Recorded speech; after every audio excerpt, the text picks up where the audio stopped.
Will, should we wait another? It's not even 6:30 yet. We should wait a few more minutes, I think. Yeah, of course. Or can you tell if people are signing in? Do you have? There's at least one more person who just joined. Great. What we can also do, Barbara, is I can go ahead and give the little spiel at the beginning about muting and unmuting. Oh, great. Oh, thanks, Saida. Great. Sure. Okay. But let's wait till 6. It's just 6:30 now. Let's wait another 3-4 minutes and see. Okay. You just let me know when to start. Sure. Okay.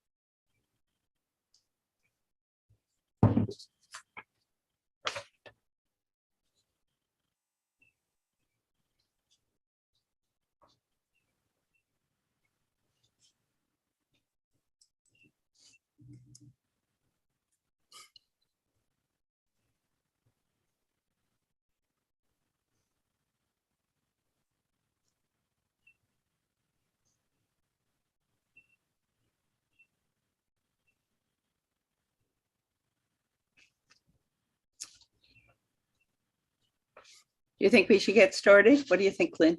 Yep, let's go. Okay, let's go. Some people will join on as we're going on. Right. Saida, you want to give the rules? Sure thing. Girl, my woman. Good evening, everyone. A few notes for you, particularly if this is your first meeting with us. You'll notice that you are muted and unable to mute yourself. After any presentations, the co-chairs may call on members of the public who wish to speak. You can ask to be recognized by raising your virtual hand. You can do that by going to the reactions button at the bottom of your screen and selecting raise hand. It's important not to raise your physical hands or wave at the screen because we may not be able to see you among the participants. If you're on the phone, you can raise your hand by pressing *9 and *6 to unmute. Once you're recognized by the co-chair, I will unmute you and you may be prompted to confirm unmuting on your device. If you're using an older version of Zoom, you can access the raise hand feature by clicking the participants button on the menu at the bottom of your screen and selecting raise hand. The chat function is available for technical support only, not to ask questions of the co-chairs. You can send me a chat if you're having any trouble and I can help walk you through any issues you may be having. Barbara, Lynn, back to you. Thanks. So I'll get started. First, I want to always thank Saida. It's wonderful, and Will, they just always make the meetings go seamless. But I also want to start off by thanking Jane Swanson, who we know her for decades for her various roles of helping us on the Upper East Side and being the wonderful go-to person. But she's now the government and community liaison, is that right, from Cornell Tech. Cornell Tech, just so I think everybody knows, is on Roosevelt Island. It was a union of Cornell University and Technion from Israel that was brought to our city to do postgraduate work and technical work. And it is just an amazing complex for anybody that's been there. And Lynn, who lives on Roosevelt Island, is the best guide you could ever imagine. So you could always go with her. Well, I know, Barbara, you kind of criticized me for being a little bit Roosevelt Island focused, if I could say, but I will hopefully go down as one of its greatest champions and so that's kind of my, I not only do I love community board aid, but I will always have Roosevelt Island near and dear to my heart. So there's that. That's great. We are lucky for that. We are so lucky. Yes, and Cornell Tech, the Environment Committee was given the task of studying different things that could be done to mitigate climate change, and particularly post-Ida. And we've had several meetings, and one of the really interesting things was meeting with Jane and hearing about the various things that Cornell Tech was done. And then I was on the phone call with our 2 speakers to talk about it. So they've done amazing work. And I think today, unless you want to expand it, we're going to talk about 2 issues. One is their residential house is something called a passive house, which I find absolutely fascinating, and I hope you all do. And the other one is geothermal heating, the geothermal that they are actually doing, and can talk about how it can actually be done on the mainland of Manhattan also, which I think it gives so much promise to the environment. So I'm going to hand it over. Who's going to speak first? So it's Diana Allegretti. Are you going to speak first? Diana, can they be unmuted? Yes. Great, thanks. Good evening, And everybody. Andrew Fowler will speak after that. Thank you. Correct. Okay, so I'd like to be able to share my screen. Can somebody allow me to do that? Yes, you have the ability right now. I have the, hold on, I'm sorry.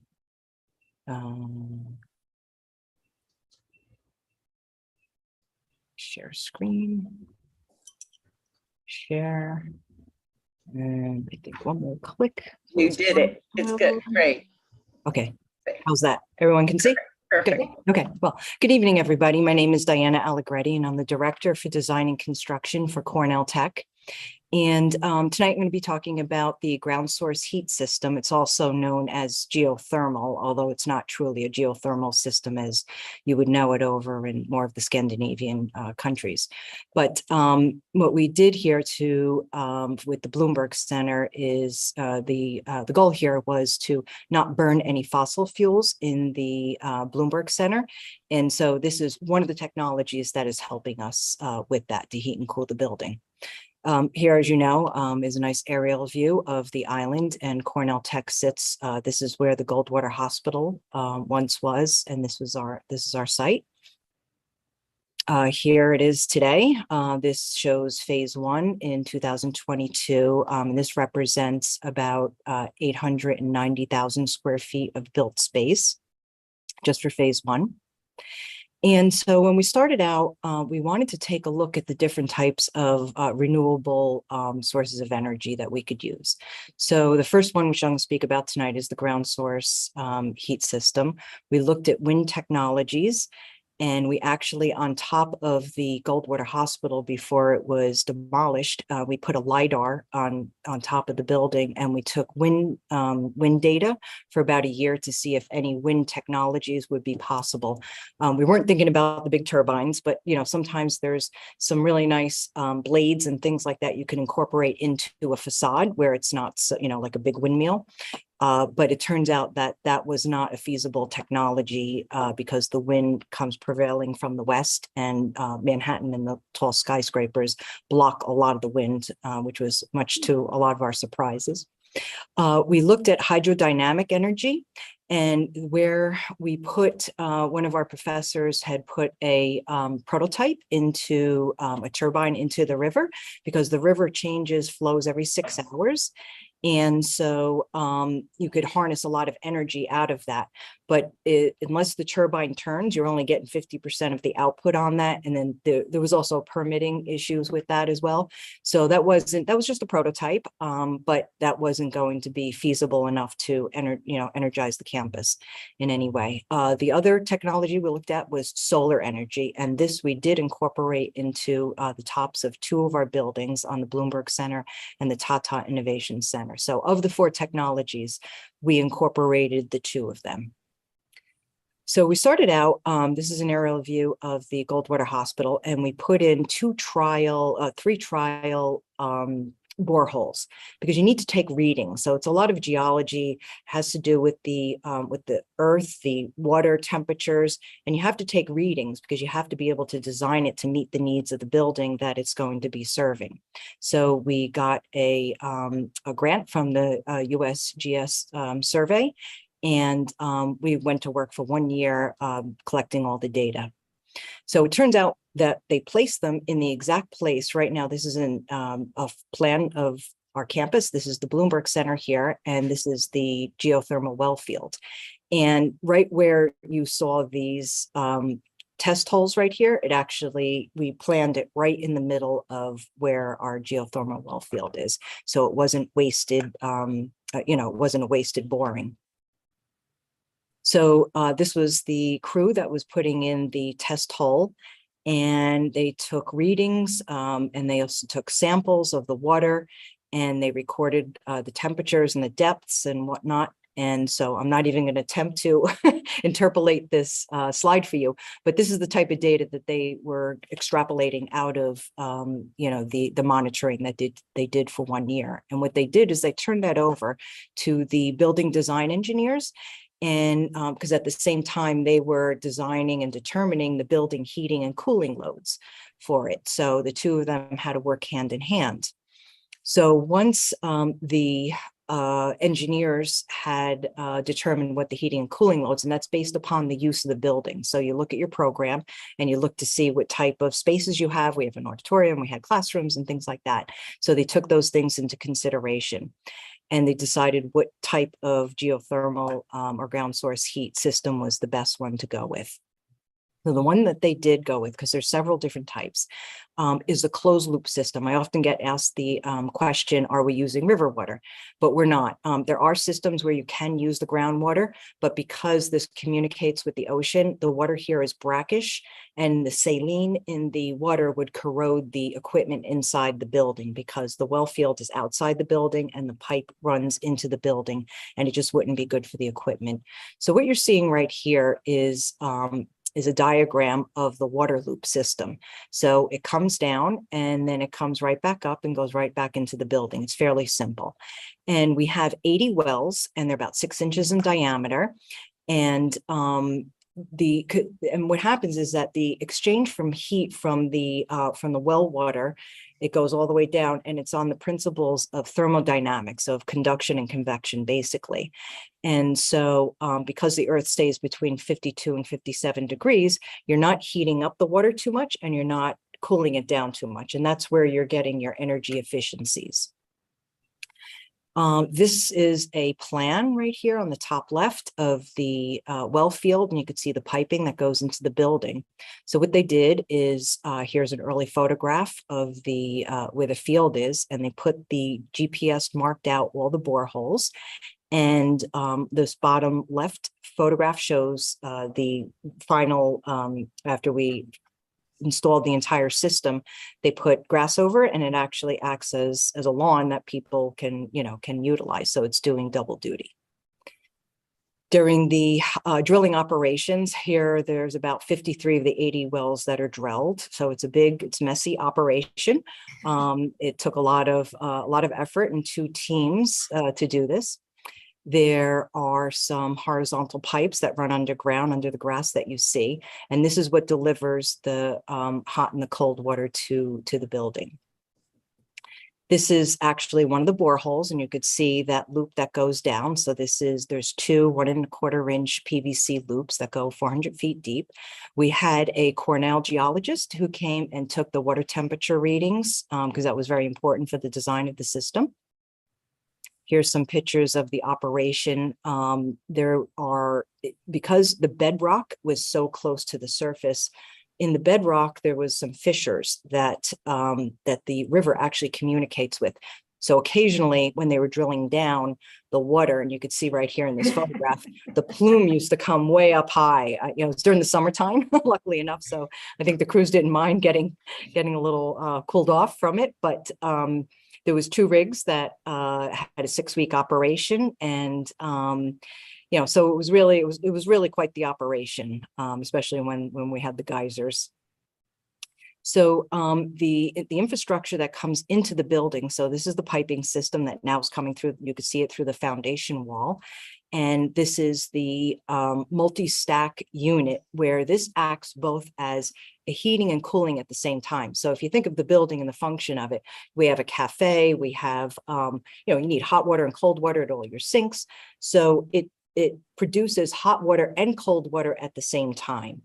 And in the next photograph, this shows, and this is an important photograph because underneath, this is the cafe, if any of you have been here in the Bloomberg Center, and we have the radiant floor heating. So if you notice, the windows go all the way down to the floor, and there's no radiators that block that view or encumber that. So so in the winter time, this floor is really nice and toasty warm. And then in the summertime, it's really nice and cool. So at the same time, the same system providing heating and cooling for the space. And simultaneously, it's also at the cafe and the operations. Obviously, you have to have hot water to, wash the dishes and pots and pans and things like that. So it's also producing the hot water for that as well as the cold water for like the drinking fountains.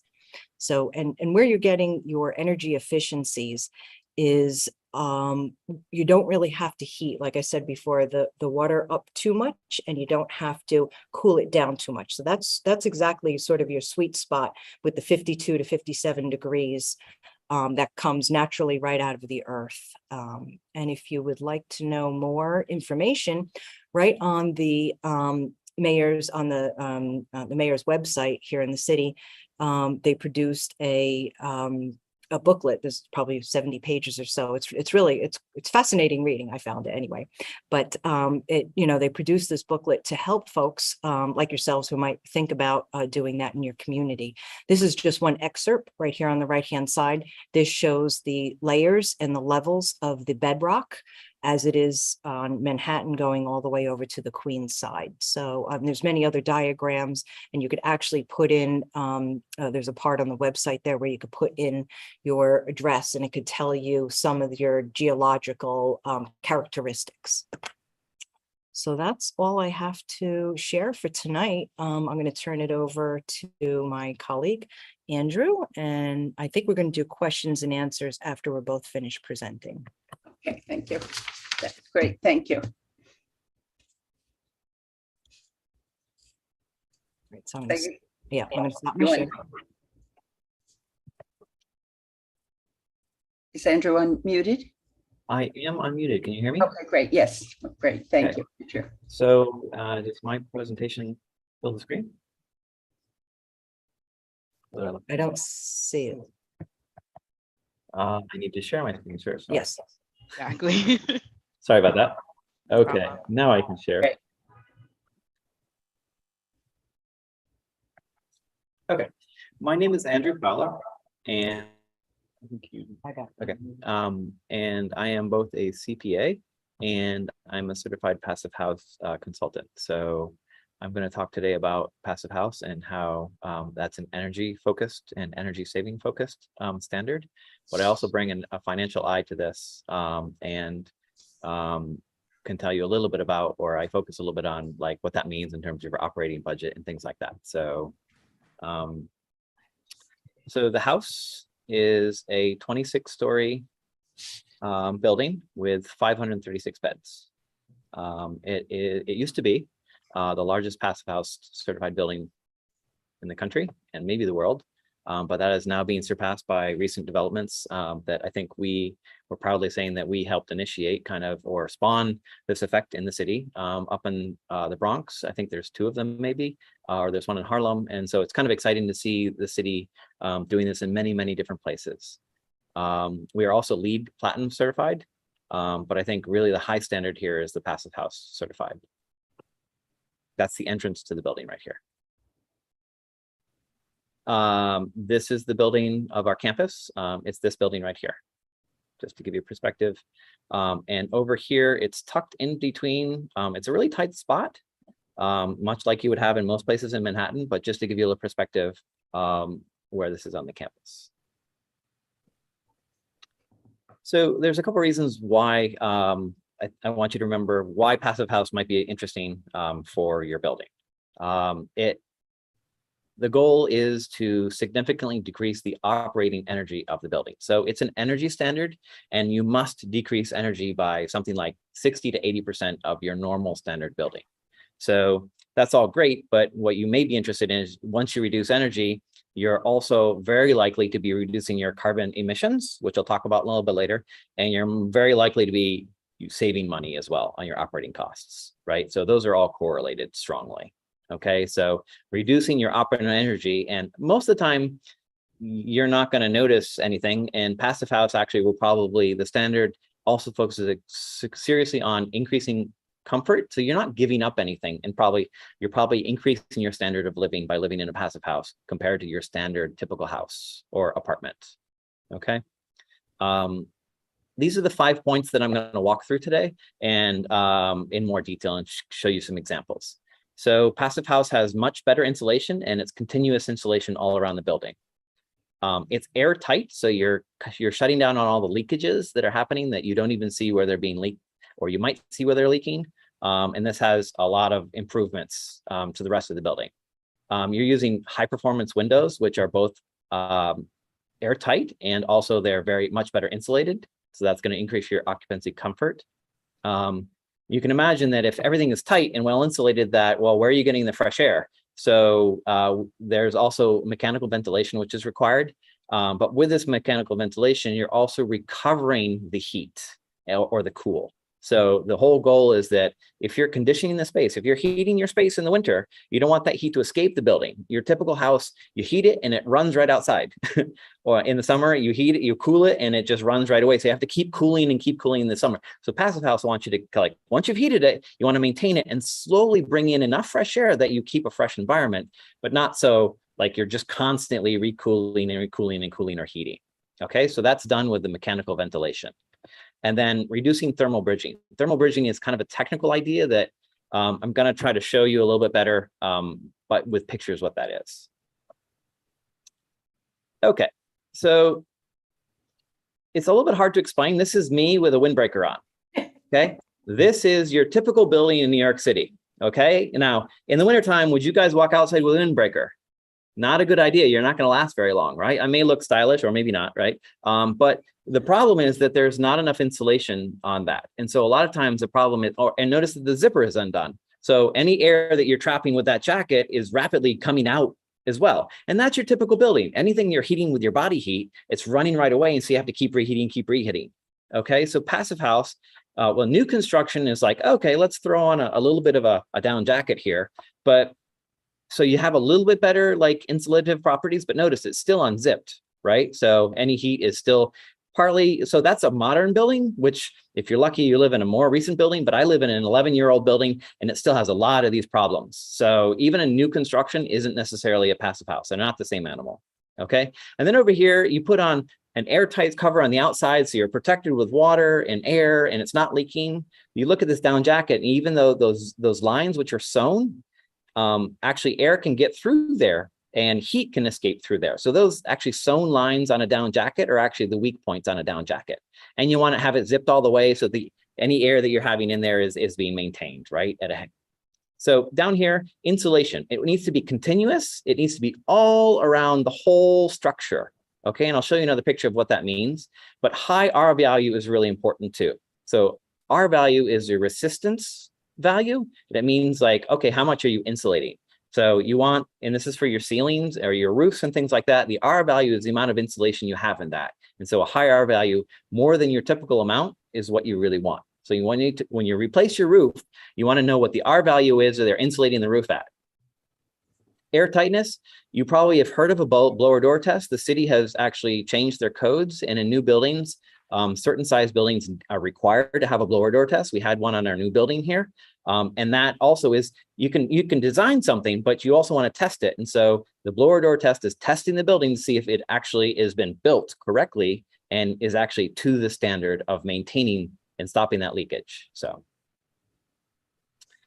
up here, here's a picture of what we mean by continuous insulation. Sorry, it's kind of small. This is your typical parapet at the top of your roof. So your wall comes up here. You have this little thingy that sticks up here at the top of your building, right? And you have the insulation layer right here. But this right here is a gap, okay? Like, yeah, there's no water getting in there, but the heat is escaping here because your insulation, this red little thing right here, is not going all around there. So Passive House says you want to continuously insulate that whole exterior and draw a pencil line all around your building so that the whole thing is insulated, okay? One of the things you don't want to see is you see these icicles, cute little winter thing. You know, I grew up with them. That's actually a bad sign. Like icicles mean that heat is escaping from somewhere and it's heating and melting the snow. And that's why it's melting, it's coming down and refreezing with the cold air. So most of the time you see icicles, that's a bad sign. Okay. Here's a picture of a Passive House with an infrared camera. Okay. The dark blue means that's where the heat is escaping. Okay, or not escaping, sorry. It's the red where the heat is escaping from the windows and from all the other areas. So this is a passive house next to your typical standard house in New York City. That's in Brooklyn. Okay, so the infrared camera is kind of cool when you put them side by side with a passive house. So just to kind of reiterate a little bit here, another thing to maybe think about when you think about insulation and air tightness is a thermos. The passive house acts a little bit more like a thermos than your standard building, right? Double walled maybe, but it also keeps, the insulation keeps things cold when you want to keep them cold or cool, right? But also in the wintertime, it keeps things warm. So it acts double duty. Insulation is not just for the summer, it's for the winter, but it's also for the summer. And this is probably the cheapest tip I can give you. It's not just the outside of the building. Outside of the building insulation is important, but also anything that's hot or cold inside your building, your pipes. So your hot water pipes, you want to insulate too. And this is probably the cheapest change you can do to your building to improve things. So everything like the hot water and cold water pipes should be insulated. And sometimes it's just a pretty simple process like this. Next, high performance windows. So most of the time, your performance windows are going to be triple pane. So really old buildings in New York City have one single pane of window, and sometimes it gets the little crystals at the bottom in the wintertime. That's also not very good. You also sometimes have moisture problems there. It melts and it can create mold and other things like that. So I'm going to introduce one more technical term here. Well, one more and then one at the end. The U value. So the insulative property of a roof or a wall is the R value. The U value is basically the inverse of it. So when you talk about windows, you really want to know what the U value is, because that's telling you how much insulative property there is on the window. Okay, so this is it's not going to mean a whole lot. It's very technical, but this is an important number that most people don't ask about when you're talking about a window. Okay, there are products that come passive house certified. So you can check on those. They're triple pane. Typically, a sliding window is not going to seal as well as a window that swings. Okay, so a sliding door or window is going to possibly let out more air and it's going to leak more than one that seals better, or a fixed window, which doesn't, is probably not going to leak as well. So it's important also that the space between these windows, you look at an old window and the space between a double pane window might be an aluminum spacer.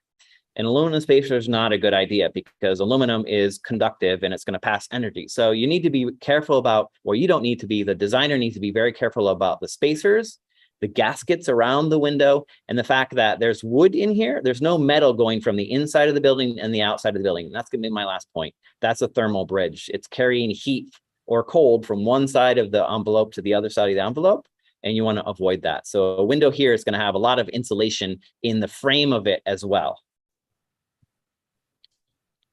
So here's a picture. The owners would not be happy. This is my apartment right here. You can see this little gap that is under the door. That's an inch gap that goes to the hallway.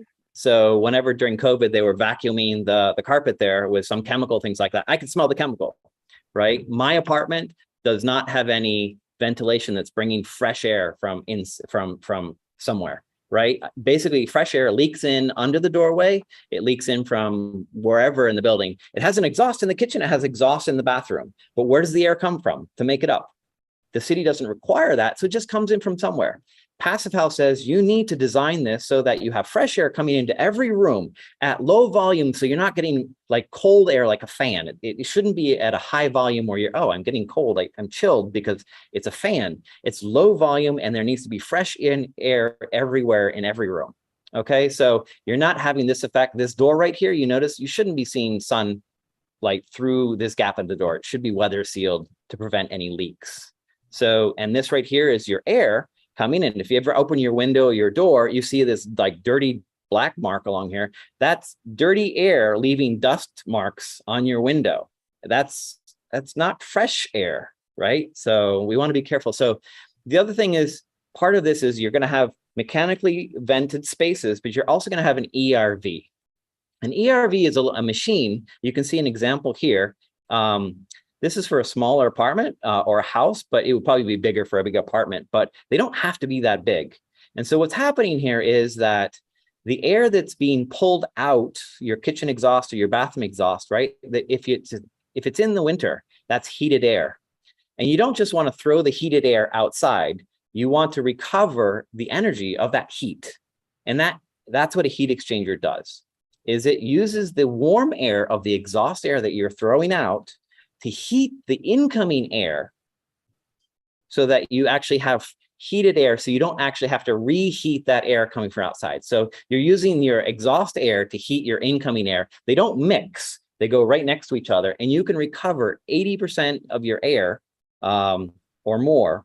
So that actually that's air that you don't have to reheat or recool during. This is everybody should have one of these on their building. So that's a heat recovery, and you would filter this air. So not only are you getting fresh air coming in, but you can filter that to whatever degree you want, right? And so you're getting filtered air. And I live right above a big city, and like I wouldn't want the fresh air intake coming in from my balcony. Like it would be terrible, like because there's traffic there all the time and I can smell the difference. So you probably want to filter your air and not just let it kind of creep in someplace. Oops. Okay.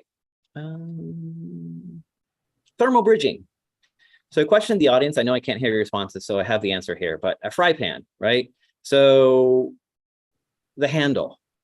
What type of physics is important for the design of the handle, right? So you can see the one here has a little plastic thing on it, but usually it's kind of long. It shouldn't be a short handle. And the reason is conduction, right? Because if your handle is too short or it's not designed correctly, when you hold the fry pan, your hand is going to get hot, because the heat from under the pan is heating the handle, and your hand, if it's not designed correctly, your hand is going to like get burned. So that's the principle that is thermal bridging. So really heat or cold is traveling, usually heat, in the winter, heat or cold is traveling from one side to the other side. So this can happen if you have an air conditioner on your building, where the metal part is on the outside. So if you leave your air conditioner in the winter in the window, right, there's metal on both sides of the window, and the metal part from outside is really, really cold because of the winter. And so that metal is going to draw by conduction into your inside. So you're going to have to heat your room even more if you leave your air conditioner in the window in the wintertime because of conduction, right? Another big problem is balconies, and they changed recently, the New York City code changed, but the balcony right here is one big piece of concrete.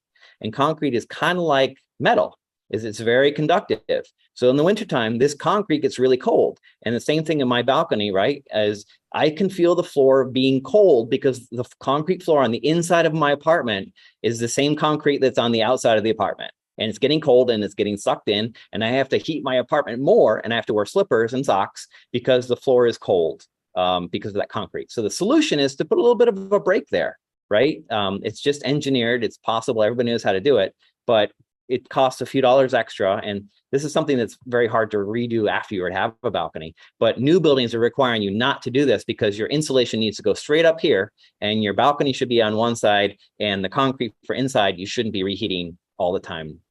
So here's another thermal picture. The red part right here, you can tell there's no thermal break there. And so you're just losing energy. You're just heating the atmosphere. Your room energy is heating the atmosphere because of this situation.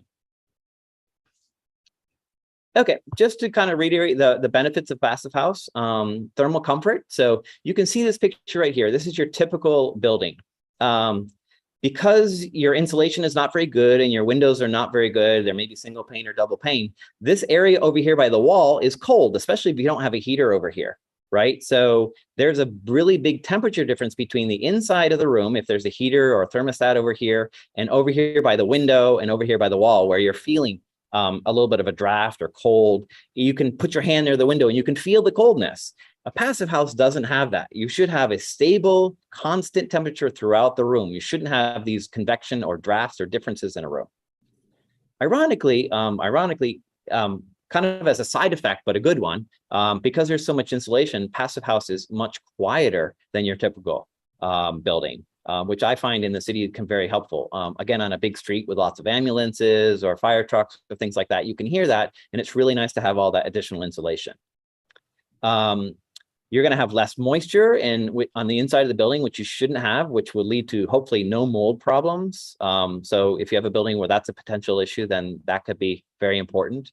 The ERV system, which is bringing fresh air to you and filtering the air, is going to lead to fresh air on the inside, assuming you don't have any other dirty air like cooking or smoking or bad paint inside, right, in the building. So this will filter fresh air inside, so you're not getting some of the soot that comes in from the city. This is an important point. I think we learned a couple years ago with the last hurricane, and we keep relearning resilience. Because a passive house has a pretty stable temperature and they have insulation, you could lose power on your building even in winter, and your passive house residents will be fairly stable. It won't be immediately freezing, right? It will maintain a stable temperature and lose that temperature slowly, or more slowly than your typical apartment. So lastly, or second to last, the cheaper operating costs. So you're going to have less makeup. You're not wasting as much energy. It's not flowing out of the building, so you don't have to heat or cool as much. And so that should lead to significantly lower operating costs. And then lastly, I'm not sure if you're all familiar with the local law 97, but in the future, I think there's a lot of things where passive house is now aligned and maybe has influenced the recent New York City building codes and the laws. So local law 97 is going to have penalties in the future if you exceed carbon emissions usage, probably by burning fossil fuels or by wasting too much energy.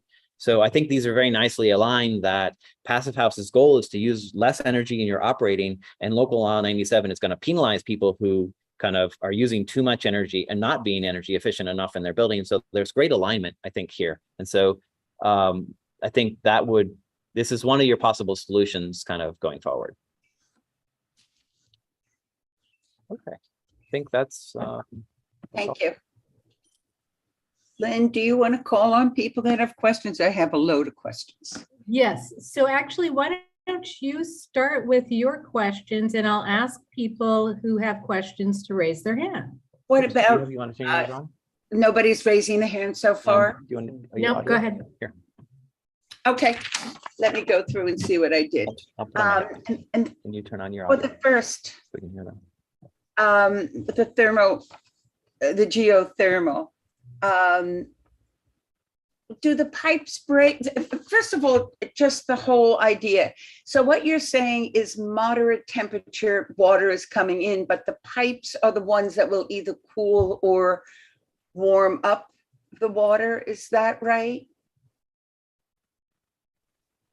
I think we need, Saeed, I think we need Diana unmuted. Oh, Diana's not unmuted. Okay.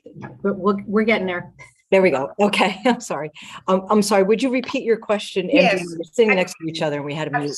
So first I'm going to just ask a basic question. Yeah. So I think the idea is that the water is of moderate 50 something degrees. So it's moderate. So it doesn't take much to make it colder or hotter. But is it the pipes that go in that do heat it and cool the water to make it cold and hot water? Is that what happens? Well, the pipes go into the building, and then there's a unit, a heat pump unit that does simultaneous heating and cooling at the same time. So it does go through an electric heat pump, basically, versus like a boiler where you burn, you have natural gas or, burning fossil fuel. So we're using electricity is the energy that we're actually using at this point. Am I right? Yes, that's correct. And the geothermal, can it be used for heating also, or is it just used for the water? In other words, that's kind of warm the room also? Well, if you have radiant heat where you have baseboard heating and you have piping that goes through there, the hot water piping, yes, it certainly can heat a building. And that's what we actually have here. We have chilled beams, which are up in the ceiling where the cold water runs through during the summertime. And then we have radiant, we have baseboard heaters that run around the perimeter of the building, which have the copper tubes in it, and hot water runs through that to heat the building. That's amazing. Do the pipes break? No. Oh, that's pretty amazing. So far not. No, Yeah. we don't expect them to, no. And I know I asked you this question, but I would love you to tell everybody, do we have it on the mainland? Where do we actually? Yeah, actually, St. Patrick's Cathedral has it. You don't need a lot of room. I mean, I know we used a big lawn and we have 80 wells. One of the reasons why we did that is because when you're going, ours stop at 400 feet. If you're going below, deeper than 500 feet, you need a mining permit.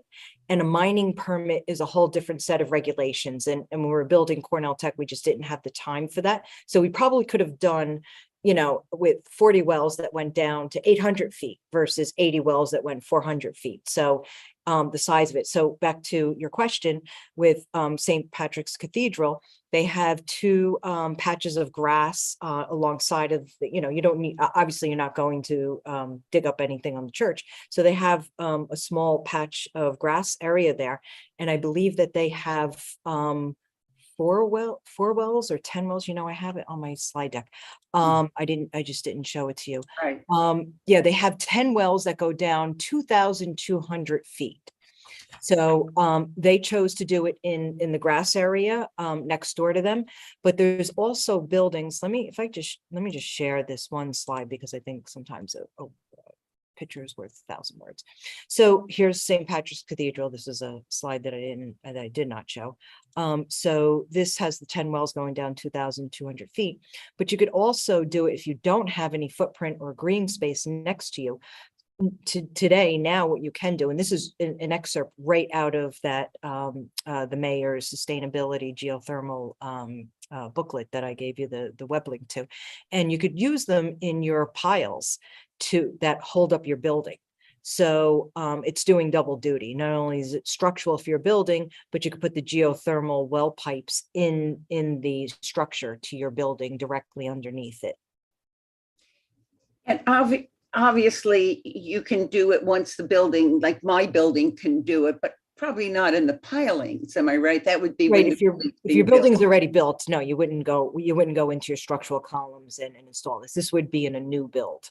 You would find even, you know, up at Columbia University, Knox Hall, which is very close to the sidewalk. I mean, they had like a minimal grass strip there, maybe 4 or 5 feet. And they managed to put in 4 or 5 geothermal wells, but they went down like, you know, similar to St. Patrick's, they went down like, I think it was like 1,800 feet or so. So you can, you know, you could have a small little plot of area that you can utilize. And again, it depends upon your the geology of where you are, because throughout Manhattan, you know, the bedrock changes drastically from, you know, from Queens to Roosevelt Island to the mainland, you know, in Manhattan. Right. And even on the west side, it just in that diagram that I had showed here, it just basically shows how it crops up. Right. And I'm going to ask Andrew the same question. I assume that one of the negatives is cost. Am I right? That is it very expensive to build this? So you want to make sure that yeah. You're either going to pay for the cost up front, so it's an upfront capital cost, or you're going to pay the same or more over the lifetime of the building. Right. So you're not saving money.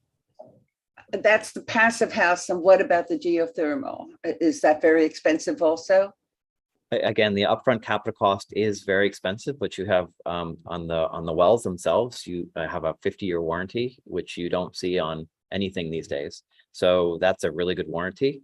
So I think that with financing pretty cheap nowadays, it's never been cheaper to borrow money and do a capital renovation that pays off over time. And the benefit that is that you're saving on carbon emissions, you're much lowering your carbon emissions. This is a win-win situation if you can get that capital up front to do these things. So yes, there is money involved, but we also usually we forget how much our operating costs really cost us a lot of money, because we're keeping our windows open. So if you keep that in mind, then I think it's a good deal. I have several passive questions. I just want to, again. Barbara, can I ask him a follow-up question to that? Sure. So Andrew, what I'm trying to visualize in terms of like setting up these different things in Manhattan, because, you know, we've got this going on here, but I know that our community board Manhattanites would like to hear how they could take some of these concepts. And a couple of things that are my takeaway, so correct me if I'm wrong. It works best for these to be part of the initial construction of the building, is one of my takeaways, if I understood it correctly. That's the easiest way to do it, yes. Right. It sounded like to go in and try to do the pylons for an existing building what you're going to need is either a grass area or a space where you can dig to a certain level, or if it's a smaller space, you have to have the ability to dig deep, if I understood that correctly. So there's this kind of balance of, and what I'm visualizing here on Roosevelt Island, we've got these space areas, but Manhattan isn't as welcoming to these concepts. So I was just trying to visualize how that would be possible. And would you want to do, so you're showing two different concepts. One is in the Bloomberg building and the other is in the passive house. Are these ideas that you'd want to combine in one building, or do they work better?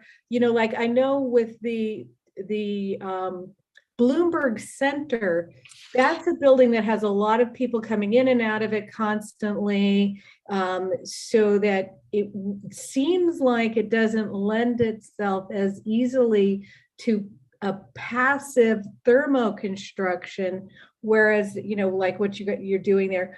Are there buildings that lend themselves better to one the other, or would it be possible, and what kind of building would you want to do both in?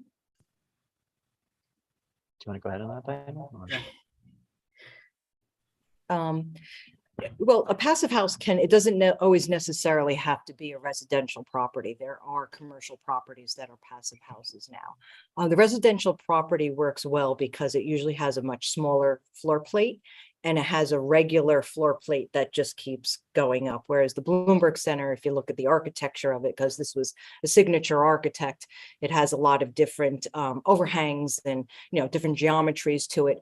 But it doesn't, it doesn't preclude you from doing passive house here. And you could combine, I would think, the two together. There's really no reason not to. And actually local law 97, which Andrew was mentioning, that what that is that's the city pushing all of us to electrify our buildings versus burning fossil fuels. So in the future, you probably will see a lot more buildings combined together doing passive house, perhaps with, with the geothermal well fields. And some folks, there was a developer we were talking to that was, they were considering drilling the wells in the floor slab in their basement that was a garage. So, there are ways to retrofit. I mean, assuming you don't have, subway running underneath you, or, or there's some aqueduct or something like that, you'd have to see. But there's probably no reason why you couldn't, it might be a little trickier to do it. But, I mean, the easiest and the best way is to have a nice little plot of land, even if it's a little tiny strip, like in Knox Hall in front of, up at Columbia University. You don't need much. And you could go down pretty deep. I mean, 2,200 feet for St. Patrick's Cathedral. And, the cathedral's been there for a very long time. They were able to do it. And I think they went so deep, and they actually sell some of their heating and cooling to some of the neighboring buildings as well. Yeah, when I was reading about it. Interesting. Yeah. Can I continue, Lynn, or do you have more? No, thanks, Barbara. Okay. I just wanted to throw that in while it follow up on that. Okay, go ahead. It brought up one more I'm going to separate the two. So I'm going to brings up one more question with the geothermal. So do you need additional, like electricity for additional heating? So the pipes have electricity in it. I think you've said that already. Am I right? That the pipes actually heat or cool the water? Is that well, it's electricity? It's a heat pump system, and that is what heats and cools. The pipes run through it and heats and cools it, and that's run on electricity. Now, I would like to ask some passive house questions. So I asked Jane this question. I'd like to ask it again. Does everybody have the same temperature in their apartment? So in other words, if I'm a cold person and I want the heat to be 72 in the winter, and somebody else is a warmer person and wants it to be 68, are you able to adjust at all? Is that true? Yes. Every bedroom actually has an adjustment, but passive house is a standard, and so it allows you a huge variety of how the designer chooses to build it. So just because Cornell Tech chose to do, gray on the outside of the building or X type of window, doesn't mean that you building your passive house would have to do that. So we chose to do a slightly special system, which had a range. So we grouped, it's kind of a tricky system to explain, but we grouped it by floor. And you wouldn't need to do that, but every apartment has an up and down. So our system decides that if more than 50% of the people on a certain floor want to do heating today, then everybody has to do heating. So there is some kind of grouping of certain things. So if you're you want to do cooling that day, you'd be out of luck. But your passive house doesn't require you to do that. So we have a special situation with our passive house, but that is not a standard that you would have to do. Okay, and the windows don't open for the most part. For the most part, there's the air that you get is through that filtration. Is that right? All of our windows open, and it is not a requirement. Yeah, it's not a requirement to have closed windows. And all of our windows open, and some people like windows open. So yeah, so if you like windows open, that's fine. I will say that one of the things about a conditioned space is not just like you control the heat and the cooling to your temperature, but you also control the moisture. So when you open the window in the middle of summer, you're not just getting warmer air, you're getting a lot of humidity as well. And you may or may not like that. So depending on where you are. So, but passive house doesn't, pretty much everybody has operable windows, and it's not a requirement to keep things closed if you don't like it that way. So. And I'm going to ask. They only open about 4 inches or so. Is that correct? Oh. But that's more of a safety thing that it's a high rise, so you wouldn't want people falling out. And is it possible to do it on, can my building do it? My building's a 1970s or 60s building, something like that. Can we become a passive house? Is there anything we can do, or you don't do it with existing buildings? Any building can be retrofit. Some are more challenging than others. So one of the tricky things is when you're trying to figure out the insulation, you're probably in between several other buildings, right? So if you don't have any space between your building and the next building, but you need to insulate it, you're like, well, how do you insulate that? So it's more of a practical issue, but you can passive house any building except for certain buildings which are high energy use, like a hospital, and maybe a grocery store don't particularly lend themselves to being a passive house, because you're going to be you're going to use way too much energy, and you're not going to be able to meet the energy standard for a passive house, right? But any other building could be a passive house with some effort and some good design. So besides money, I can't think of one negative. There must be some negatives for both. I'm asking that from both of you. What are the negatives? Well, I'm sorry, Dave. So the passive house is a little tricky to do. Like if I have a unit and I'm in a building that's 10 stories and there are 20 other residents, typically you need to either get building ownership or everybody to agree that this is something. It's really hard. So one of the things that a building can do is to start insulating their pipes, but a lot of those pipes are behind walls. And so the access is a little bit tricky. So you're looking at a major renovation, and it's best to do at certain stages where you're already thinking about, like, your boiler has come to end of life or it's already broken. Well, before it's broken, because that's usually an emergency fix, but like you're coming towards the end of life, it's 11 or 12 years and it's usually a 15-year lifespan. You want to start planning for that. Like if your roof has a 15-year lifespan and you need to replace the roof, think about putting additional insulation on when you just replace the roof. So you can do this in stages. If you guys have like single pane windows, you might seriously consider replacing those windows, but you would want to probably do them in for all the units. So you need everybody to be on board and to generally agree. You wouldn't necessarily reach passive house standards by just doing one thing, but you'd work your way slowly to these over time. Thank you. So I guess it comes down to money. Money and a feature like this, the space in your house, like you're going to have to change your windows. And so like you're living in the unit. So while you're doing that, what are you going to do? Kind of like, so it does take some planning and it is money. Yes. There's a certain type of financing, which is now available. The city has available to try to push people. And they have I've heard really good financing terms for this. So the city is also, and I guess the country is now also trying to make this more available for people. Would you say there should be legislation, particularly for new development?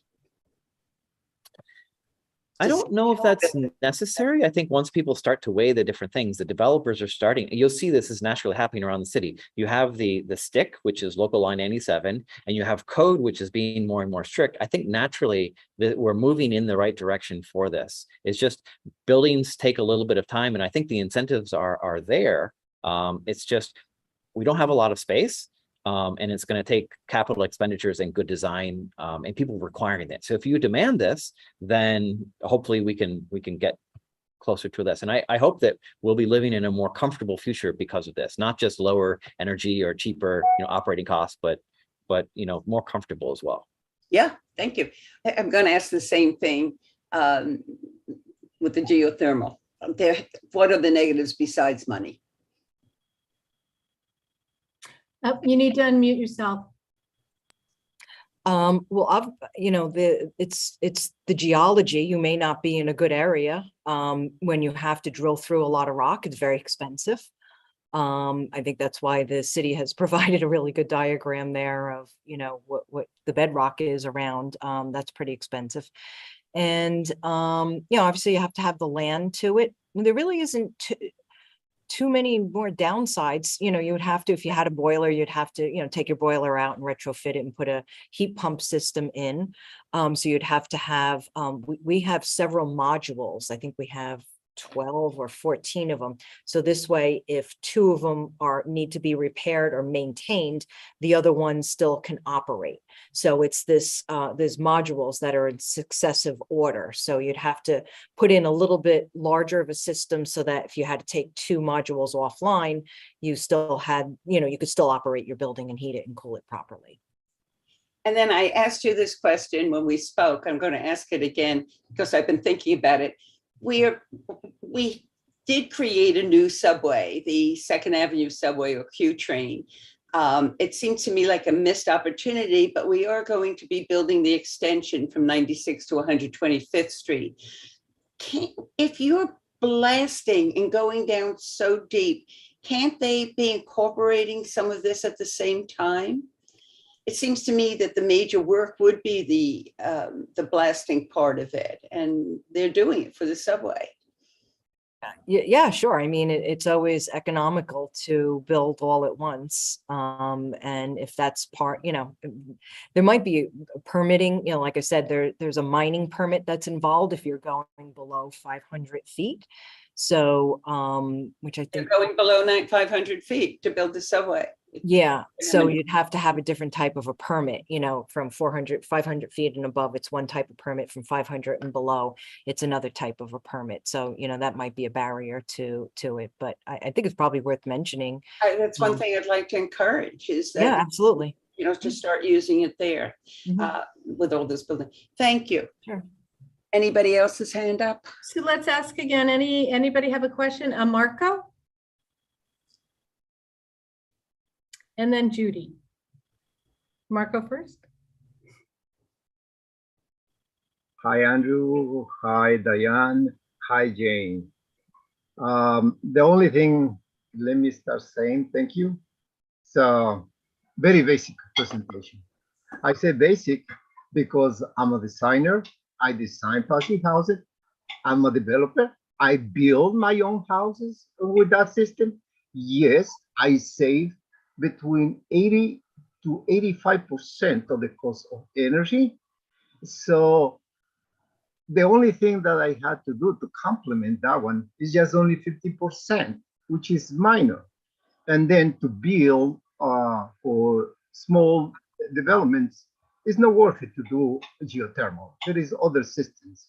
So yes, I found extremely it will help many fellow community members to understand what I has been pleading to the fellow community members, that yes, it costs me between 7 to 8% more to build these kind of houses. But in the long term, it becomes cheaper and I save even more money because the management is even cheaper. And something that I had to mention that you didn't visualize yet. When you reduce your loads, what you're doing is you reduce the demand of energy in the area. And when you reduce the demand of energy, Connect, they charge the fees or the rating according to supply and demand. So if those buildings, they don't care and they build regular buildings, it's true because they have money. That's what they said. But you know what? The bills of the low-income families, it will affect it seriously. And what you're doing is not doing in your building only the impact. You don't only doing to reduce the CO2 emissions, but also you impact positively in the bill, in the utility bills of the low-income families. That at this time is extremely crucial. And one more thing I had to mention, most of the buildings that were built, it looks like a radiators, especially with the thermal bridge, what you are mentioning. Buildings that actually they are good radiators. They actually they warm up the environment, not only the inside, but also the outside. So I think your education is great. And I think the only thing I would like to compromise, Jane, I'm very anxious to visit the Passy House. I would like to invite us because I'm very interested to see exactly what I'm seeing in that part. Because, you know, Passy House, the problem that I have found it so far is ventilation. This is a serious problem. So yes, what I do is I strongly recommend my tenants to open the windows at least 1 hour per day so they can have fresh air. And then shut down the heat because you're not gonna lose the energy when you open the windows. So even in that conditions, my building, usually 1,000 square feet, I'm seeing that they pay between $700 to $800 approximately for heating. My building is $70. So I'm saving a lot of money. And the maintenance is even cheaper because it's different types of construction. It helps me a lot. And the standard of living inside of these houses are very happy. And not only that, free of burning, no rats, no mites, because it's extremely sealed. So it doesn't allow to come this kind of. My goodness. That sounds like a huge benefit for Manhattan. You want to hire Marco for your PR work? So I think what you're doing is great. And this is what, Jane, please invite us. I'm very interested to see, especially the big building. Yes, I was in many training classes with the designers of that building. He explained what he did, but I would like to see an experience. What happened over the time? What is the problem that you're facing? Because myself also I'm facing and correcting those problems. So always one mistake you pay very expensive. So thank you again. And I'm looking forward to see you and to meet you in the facility. Thank you again. Thank you, Marco. Thank you. And we'll go to Judy. Yes, I want to echo Marco and thank Andrew and Diane. It was a fascinating presentation. And I must say hello to our old friend, Jane Swanson. It's so good to see you. It's been such a long time. I kind of have a personal question about the building I live in, which is a very old building. To my way of thinking, it's about maybe 56 years old, not particularly well built.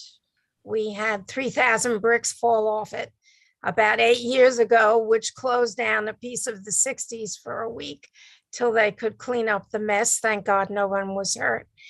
And if I understood you correctly, I think you said because I've been reading a lot about local law 97, and I know we're going to end up with a lot of fines because our building is just not efficient in any way. If I understood you correctly, you said to electrify was the first form of correcting an old building or an existing building. We have hot water that I think is heated by electricity from Con Ed. I think that's how we're heated. So what would be the first steps that we would have to take to do something to move forward and not get these fines from local law 97? Well, yeah, I mean, I think it's a combination of a couple. First and foremost, hire yourself a good, qualified professional engineer who is, does this for, as a profession. So, but, I would think first off, the insulating your building would help you a great deal. And then the local law 97 doesn't happen next year or the year after. It's, it's a gradual type of a thing. And the fines start out small and then they get bigger. And so there's a stepping up process. So don't, I didn't mean to instill fear in folks that, feeling like, tomorrow you have to do this, but eventually, you will. And there's firms actually right now who are gearing up for this exact purpose to help building owners or folks who live in buildings that need these retrofits, whether it's through the insulation of the exterior or it's changing out the HVAC systems, mechanical systems in the building to retrofit them. Okay, thank you. So next I'm going to go to John. I'm just curious. Can you hear me? Yes. Okay. I'm curious what kind of environmental impact process you had to go to before digging the wells. Well, it was part of our environmental impact statement that was done when we were doing our ULURP process. We told them that we were going to be doing that. And then we had to file with the Department of Environmental Conservation, the DEC, because they're, as we were drilling, water was coming up, like I had explained, and we put them into frac tanks. And so these frac tanks held the water because it had a lot of sediment in it. So frac tanks take the sediment and it lets all the particles fall to the bottom. So it's clearer water. And then it got put back into the river. So you're basically taking river water that gets murky and then you're putting it back into the river. So that was a big process and permitting for us in particular, because we were so close to the river, and that was our condition in particular. If you had to suppose that you were just doing a geothermal project, how long do you think the environmental impact process would be? I'm uncertain. I really don't know how to, I'm sorry, I can't really answer that question for you. Yeah, my apologies. Okay. Andrew, could you unmute Andrew? You're not unmuted yet, Andrew.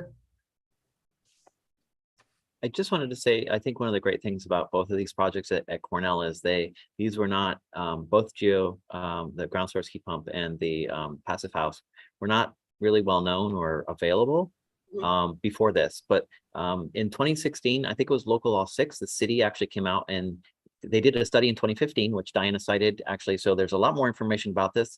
They actually have a map. The city has a map. And so I think the city is much more willing to promote. And with the local law 97, you see a lot of these things where the city is really trying to get these technologies to be done more. And I think our kind of, I would say somewhat groundbreaking, it's not like it was new technology. We didn't invent this, but here in the city, it was kind of the first in a way. And I think that's made the market more aware, and there's more companies doing this, and there's more of a market. And so I think it's more well known. And I think we've increased the market share and the number of participants and I hope that has had an effect on its availability to everybody else. I think so. There's more. Follow you up on that, Andrew. One of the things that Roosevelt Island has been known for is doing some of these new and innovative concepts and ideas. And so I love, and I think it's super exciting that we jumped in deep and did this, and that it's a part of what was happening at Cornell. But I think one of the reasons why we didn't get a lot of questions here today is that this is some stuff that takes a little while to kind of digest. And, I think Barbara will agree with me. The first time you hear it, you got to hear it again. You got to hear it again. Right. And then you Couldn't kind remember of, the word passive. It took me a long time. you have to kind of embrace it. And I think for a lot of people, new to them concepts, that I think that this is what I'm hoping the innovative tipping point for Manhattan, and that, with some of us from Community Board 8 and other, and just making more people in the city aware of that we can do this, we can do some of these things in Manhattan, that there are certain things that can be done to retrofit some of the older buildings. Like what I thought I heard Andrew say was some of the most important issues is insulating and really securing your building, that takes you a long way. I'm in a hotel right now because they're putting new windows in my apartment. So I'm hoping, I didn't read the little sticker to find out if they're like fully what you guys were describing, but I know that the city is moving forward, and like I've been thrown out of my apartment for a week because of that's happening. And I think we're going to hopefully see more and more of that. It's not something that I find fun, but I like the idea that my building is going forward and doing some of this retro stuff to make it better. I just wanted to double check with Dove to see if he had anything he wanted to ask or contribute. Can you unmute Dove for me? Hi. I don't have it. I'm sorry. I missed the first half of the presentation. I had to get my son dinner. He got home a little late, but thank you. No worries. No worries. I just, Dove is part of our committee, so I just wanted to introduce him to everyone and give him a chance to speak if he had something he wanted to say. I mean, I had a question, but I think it basically was just that you couldn't answer it because it had to do with permitting. I was kind of curious. I mean, again, I think it's things that you said where you weren't sure what the time frame is going to be, so I'm not going to ask them. Thank you, though. Thank you. And our important other member is his son, Teddy, who you all love. Can I have two things. One is the hotel doing anything? So part of this Cornell complex is the residential house, which is the passive house, and the Bloomberg Center, which is the schools and dining and so on. And then there's a hotel there that really is lovely. Have they done anything innovative at all that you know of? Was that a Jane question? No, well, anybody. I don't know, even the three, maybe. Jane, do you know, or? Diana did want to. Diana, great. Are you chat pointing at herself? Can you unmute? So they didn't employ any of the sort of bolder technologies, but they did meet LEED. The rest of our buildings met LEED Silver. LEED is a threshold in which things are environmentally energy efficient. Right. So the hotel is LEED Silver, the Verizon Executive Education Center is LEED Silver, and the Tata Innovation Center, that is LEED Gold. And the Bloomberg Center, as well as the residence, the house, are platinum. Great. And then I'm going to ask one other question. Should we have some sort of resolution to say we encourage the city to pass laws that will work like this, or you think that that's not necessary or premature? I don't know. Ask other people from the community board also. Let me go to Marco, and then okay, go ahead, Marco. Thank you. I think we should pass a resolution for the fellow community members that always think in that direction. That will be better, because if you want to pass something for the city don't have plenty of regulations for the energy code. They have the local law in 97. And not only that, let me explain you exactly what it means, what they're expecting to do that. The professionals right now, they certify the use of energy. But for the year 2030, they're supposed to reduce the 40%. And most of the professionals, the ethical values are questionable. So now DOV, they say, if you certify that it has been reduced in 40%, and if they find out that is not true, they will go to jail now, the professionals. It will be a fines. So it's very strict and very serious what they are planning to do for the 2030. And I think it's great. And I think it's time that professionals behave properly, behave ethically, and this is why they are professionals. One of the main issues is the ethical values. And the city is well organized with the building, with the energy code. The energy code is very specific. In my developments, even right now, they called for the roof for R60. In my developments, I put R80. It costs more money, yes, but I knew what I did. So when the snow is on my roof.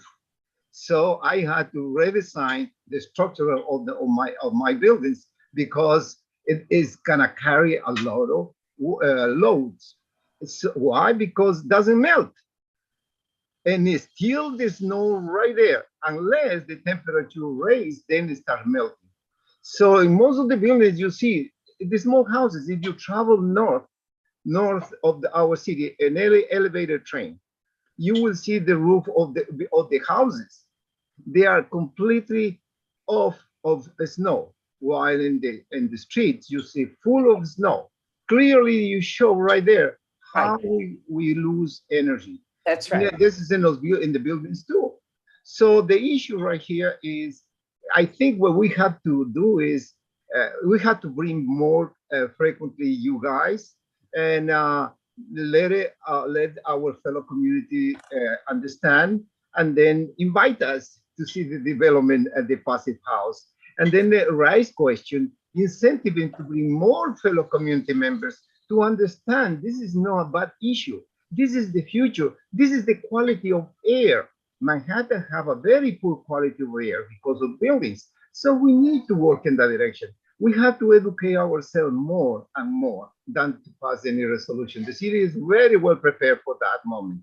Thank you. Yeah, I'm worried because there isn't a block in the Upper East Side where there isn't some empty lot where there's going to be construction. And I'm not sure if people are constructing, if the developers are constructing with this in mind.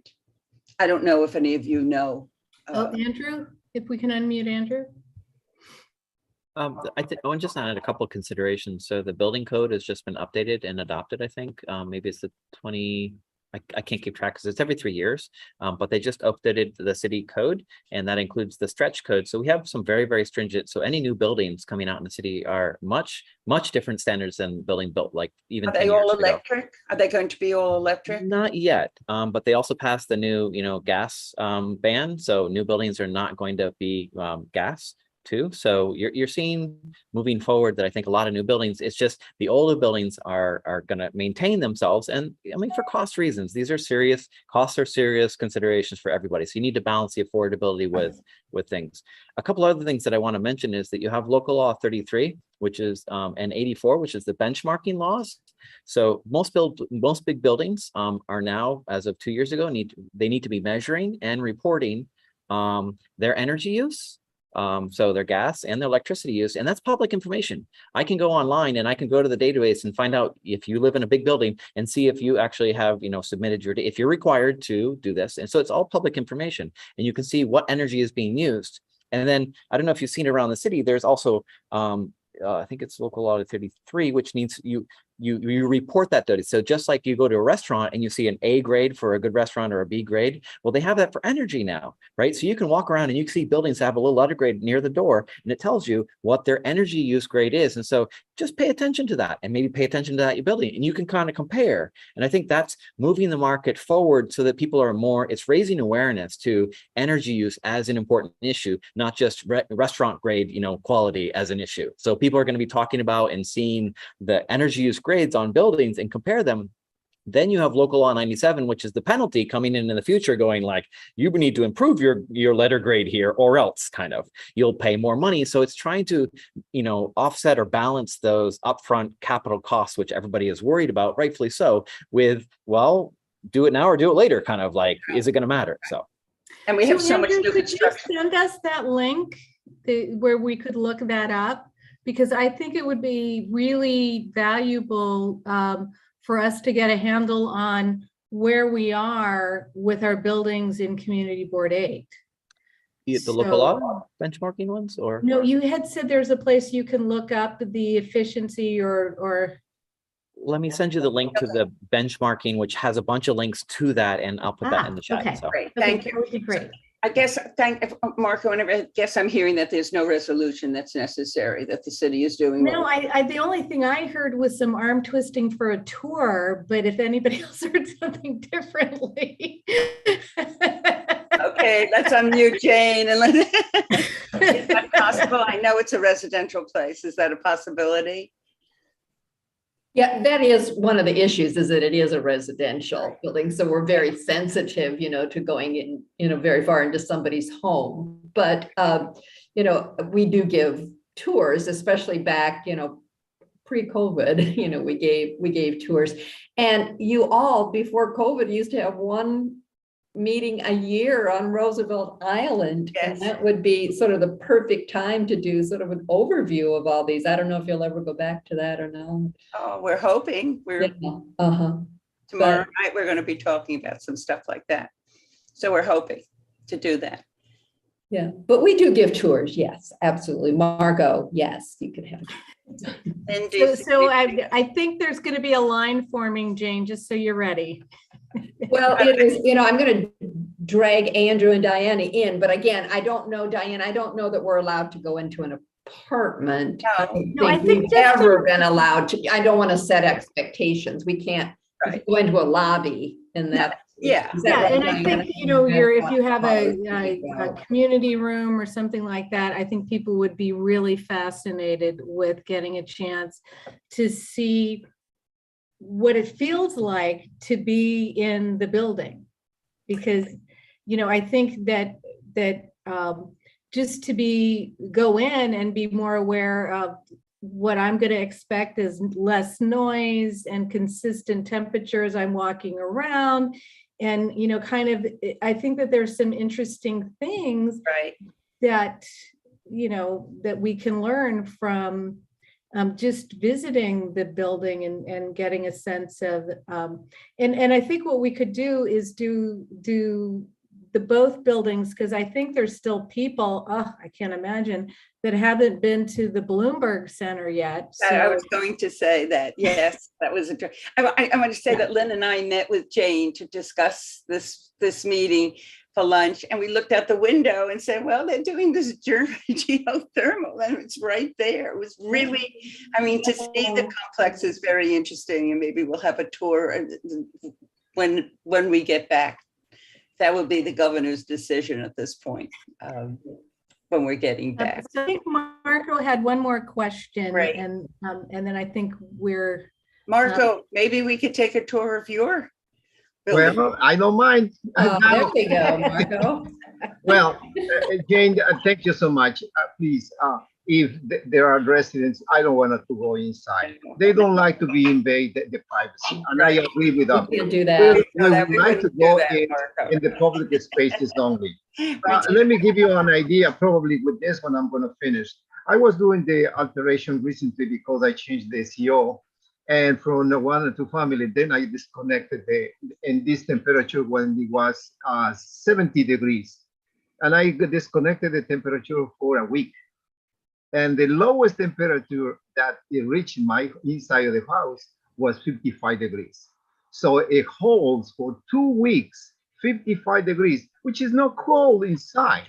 If you do that, any other building, just only one day, it will be freezing inside. So this is why it's extremely, extremely important to visit this building and to see it in real situation. What is the quality of these buildings? And especially, they don't consume energy, and then they reduce the carbon emissions. And that is the bottom line, by the way. And this is a technology that was created in Germany, because they created in Germany because one only issue, because in Germany, the oil is very expensive. And they understood that sealing the building and warm up only inside, they will be very effective. So this technology came from there. And even some boilers are coming from that place. And a lot of things it happened. And thank you so much, Jane. And I don't want to invite the privacy or you or you. No, we were talking about the public spaces. I think we all want to just thank you all so much. I found this fascinating, and I bet everybody else did too. Such an important step. So thank you, Jane, for helping us organize.